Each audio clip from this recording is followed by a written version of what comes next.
Phil Schneider. He was a geologist that claimed to have worked in several government black ops projects, digging massive underground bases and tunnel systems, which he claimed was being used towards the eventual enslavement of the planet. Schneider went to engineering school and studied geological engineering and structural engineering that included aerospace and military applications. He trained in explosives and the effect of explosives on structures. He claimed that his first job with the Morrison-Knudsen Corporation, who specialized with construction of deep underground mountain or military bases, also called DUMBs. He claimed there were well over 100 of these subterranean facilities in the United States, and that they're all connected by high-speed tram or by regular underground highways. One of the more fascinating aspects to his story is that he discloses that his father was brought over to America from Germany during World War II and given a new identity to work in classified projects.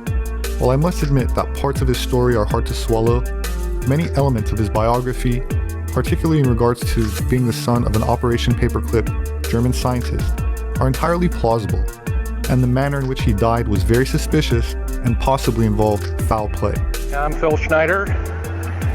I worked 17 years for the United States government as a geologist and aerospace engineer as well as a structural engineer. I worked for such elusive occupations with Morrison-Knudsen, Bechtel, Page & Page, Aerospatiale of France, and a host of other, EG&G and a host of other, Los Alamos Laboratory and these kind of things.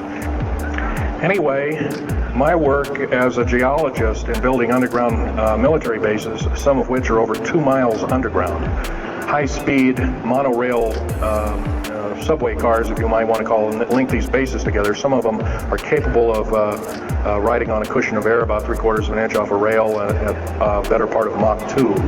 Incidentally, I helped work on 13 deep underground military bases. Had hands-on experience. Notorious was the one in and around the Dulce, the southeastern and southwestern sides of Dulce, New Mexico, in the Los Alamos laboratory regions, where we built some hermetically sealed rooms that were very deep, going down over a mile. We also built additions onto Groom Lake and S2 and S4 complexes. There are a total of 9 underground. They're called DUMBs. Like, you can learn a lot from this dummy, but DUMB stands for Deep Underground Military Base. And or a deep underground, a DUM-2, for instance, is a submarine base, and I helped build a few of those too, which are off our continental shelves and then certain islands and out in the Atlantic and the Pacific in strategic locations. My father was a U-boat captain in Hitler's Navy, and he got captured and taken over. I didn't find this out until about 2 weeks before he died on his deathbed. He kind of told everybody in total shock.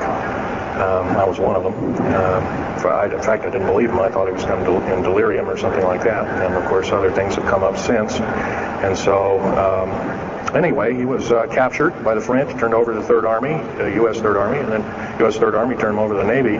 And he was a master machinist. Now, that's not a journeyman. A master means that they can take a block of metal and make a gun or a watch or some other fine instrument. And he was a master machinist. He later became an MD doctor and part of the aerospace medicine group of the United States Navy. Was instrumental in helping build the USS Nautilus and its first nuclear-powered predecessor, the Enterprise, the first nuclear-powered aircraft carrier, and other ships like it.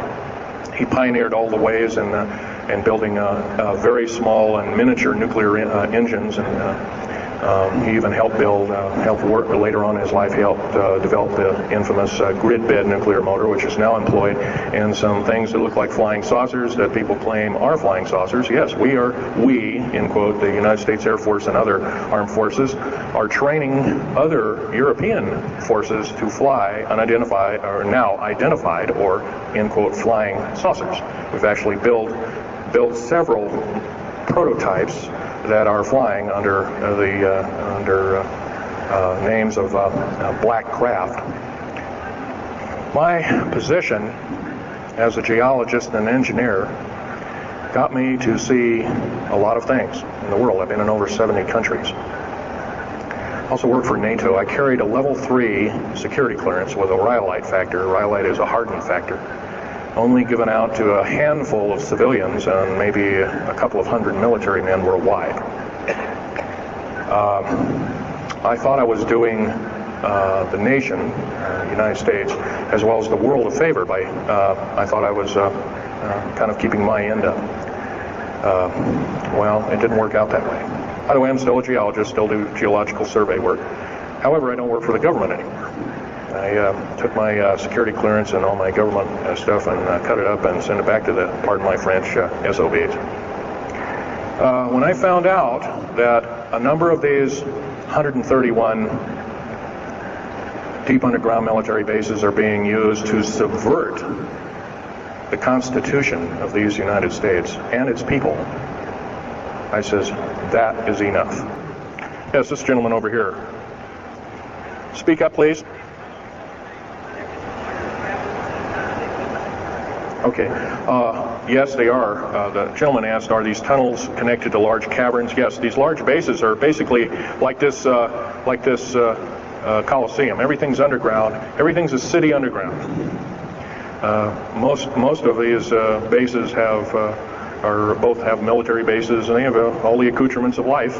Remember, each one of these costs quite a bundle of dough, and some of it in our tax money, but most of it in clandestine approaches, and that's definitely undermining the country. The New World Order right now basically is dismantling countries, governments, telling governments not to war with each other anymore, basically, so that looks good on the outside. And, of course, you've often heard of the term Global 2000, and that's a supposed sinister plot, or has been a group of sinister plots to produce biological weaponry to reduce or thin out the so-called ethnic cleanse the population of the planet. It might be where these new designer diseases like AIDS and Ebola and hantavirus and all these kinds of things have come up out of nowhere, and these diseases, in quote, almost have a mind of their own. Phil Schneider died under mysterious circumstances shortly after this lecture was filmed in 1995. Officially, it was documented as a suicide, but his wife contests that and claims he would never do that, warned against it happening, and that he was allegedly strangled. Even if there was foul play in his death, it does not necessarily validate his claims, many of which are considered by many to be far-fetched.